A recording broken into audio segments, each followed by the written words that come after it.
exciting times. I don't know about you, but when I was a kid, I always wanted to be born into the future. And if you grew up in the same time as me, you might remember, if we had a television, it was a black and white one. If we had a phone, you didn't have buttons. You actually did, dialing, something like that. Now, the future is here, and I'm 1,000 times more excited about the world we live in now, than there, because the 5G future, the future is here now. We've put the power of 5G into everyone with this device. Everyone now has the world in their pocket, and 5G is here in India now. India is doing an amazing job in this journey, not only in telecom, now putting devices on the moon and really leading the way with this event, not only into 5G, but also into 6G. So we truly live in exciting times. And as presenting partner for ET 5G 6G, it's my pleasure to welcome you to this Thought Leadership Conclave. It's a platform for industry leaders to deliberate and discuss topics for today and set the stage for the future. A very special welcome to Shri Anil Lahoti. Honored to have you here gracing the event. Shri Niraj Mittal from Secretary of the DOT. Esteemed guests from the government.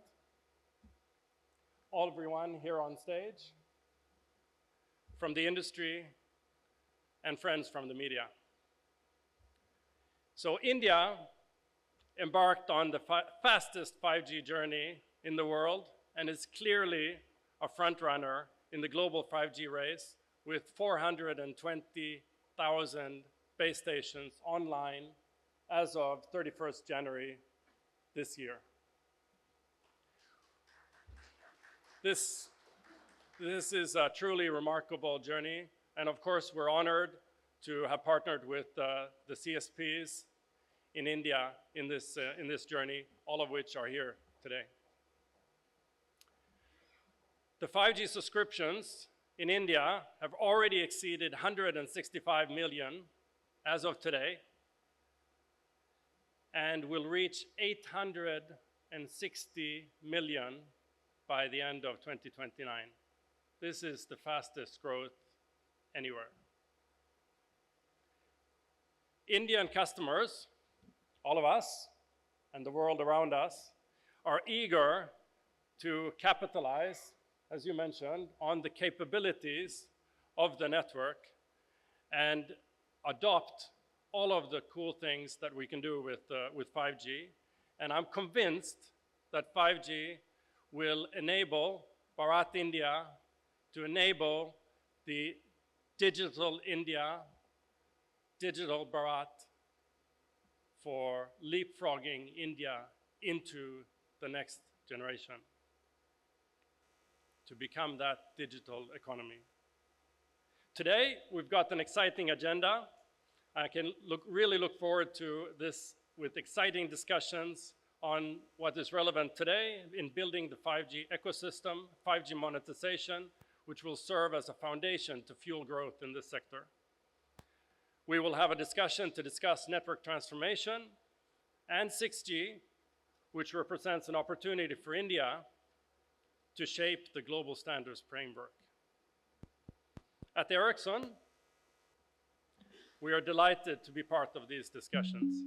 Ericsson has been in India since 1903, not 2003, 1903, so more than 120 years we have been in India and helped our customers and partners to evolve their networks across generations of mobility and now to 5G today.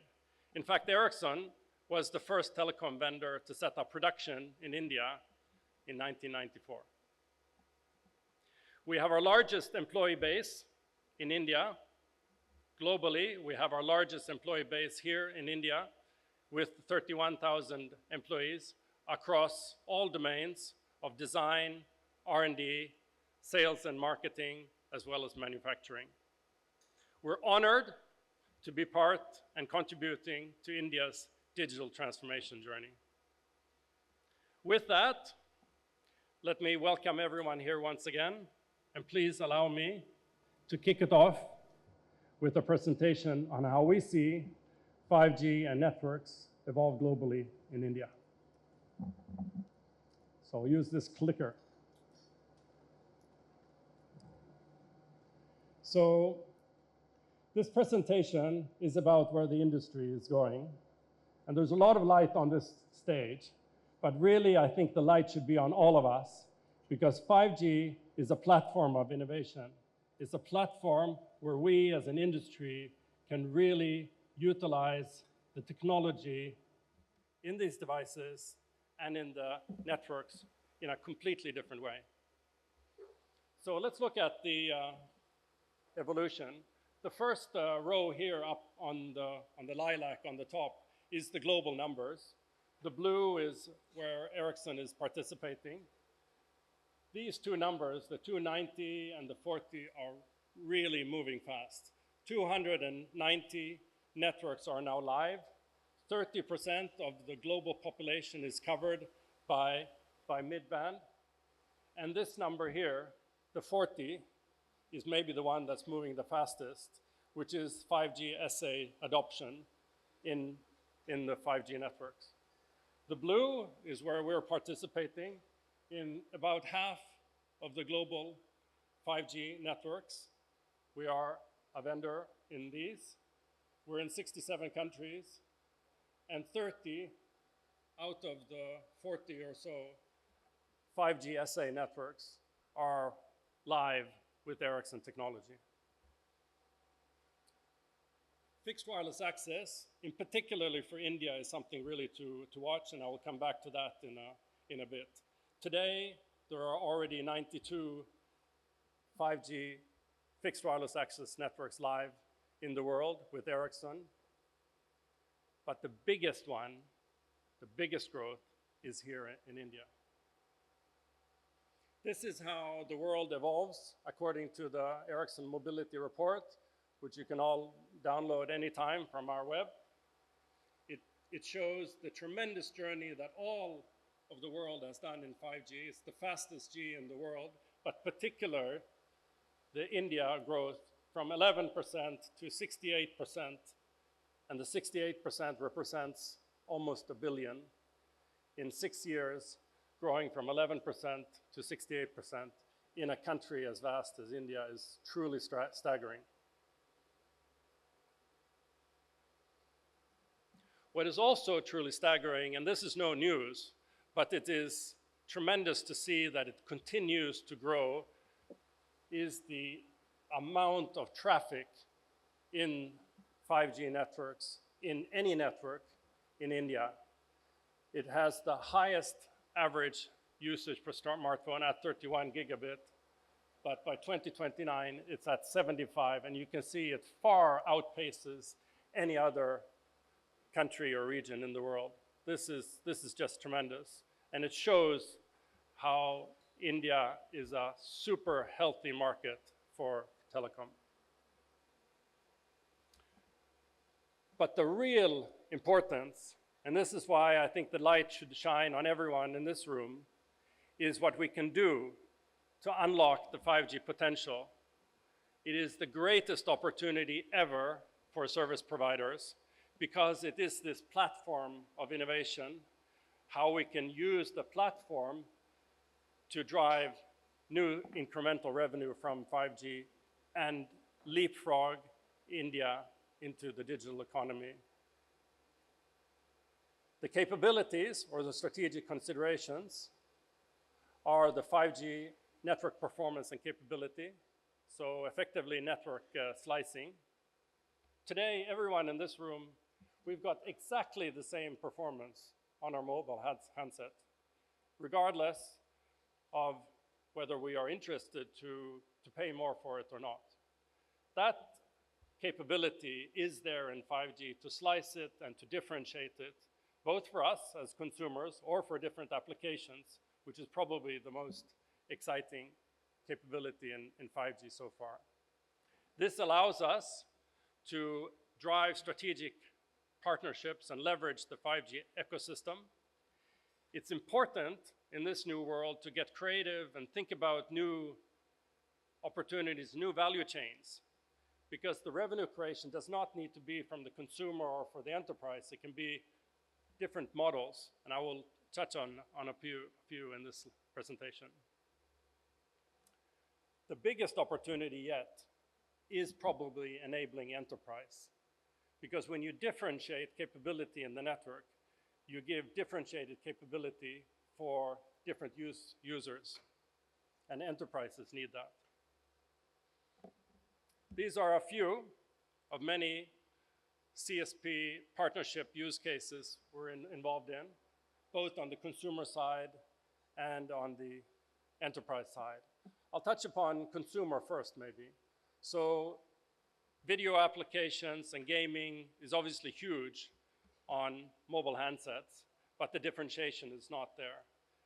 And in order for video and for gaming applications to enable the best out of the handset, service APIs, which is a new functionality in 5G, enables developers as well as end customers to enjoy these differentiated capabilities. And T-Mobile is one of many customers that is driving that.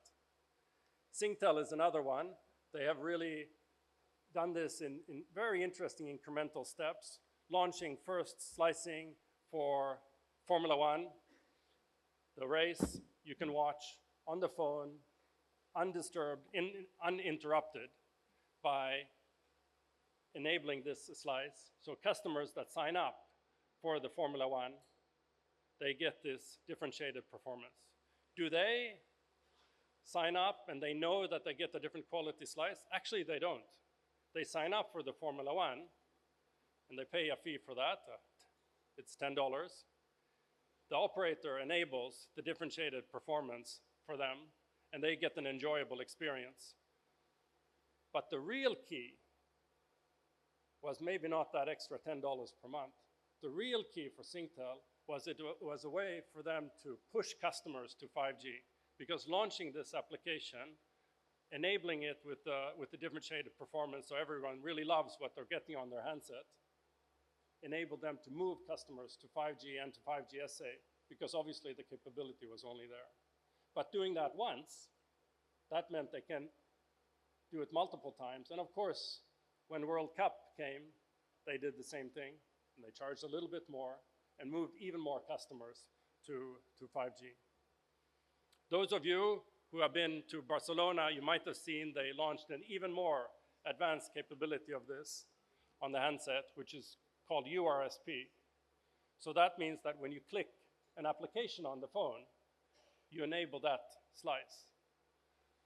Now that is cool from a value creation point of view, because when you click that application, that means that the company that has that application, and can be anyone you choose, that company can be a revenue to the CSP, because that company might want to create a better experience for their users, particularly for video or for video conferencing, by enabling that. And that's what Singtel launched, first in the world at MWC this year.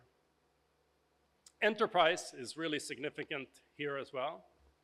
Far EasTone and Telstra, they use the 5G capability to provide. In Far EasTone is for police cars. So police cars have a video camera, and then they can identify license plates. And to ensure that this always works, they have a dedicated slice for this. Telstra does the same thing in different industry use cases, like construction sites need two different applications, one for the comms of all of the equipment on site, one for the video surveillance. And the construction companies are mandated to have a dedicated bandwidth, which Telstra can enable with the slicing in the network. AT&T, you might have heard of the very significant contract with AT&T and very significant move from for AT&T into cloud and programmable networks across the spectrum, radio and core, really leading the way in providing intelligent networks for the future, leveraging these different use cases. And the last one that I would highlight on this, but certainly not the least one, is ELISA. Because just as on the phone, you have applications that are continuously updating themselves without you knowing what software version it is. That is how networks need to run. But that is not how networks are running today. It's complicated to upgrade networks.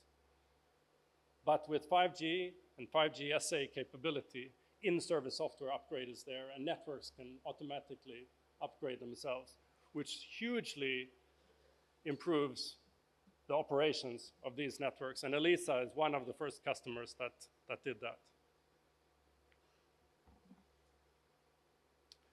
Finally then, to unlock the capabilities of 5G, I want to touch on FWA. So in a few years, we're at 330 million FWA-enabled devices or customers in the world. And of the 330 million, 85% of these are in India.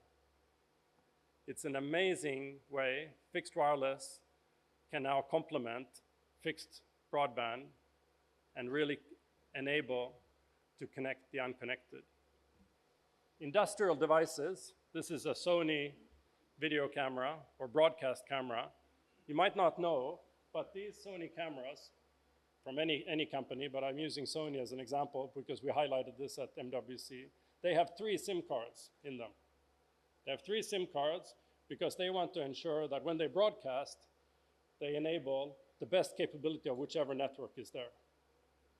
But even they do that, even they have 3 SIM cards, they latch on to all 3 networks in whatever location they are, they still don't get the best performance. Why is that?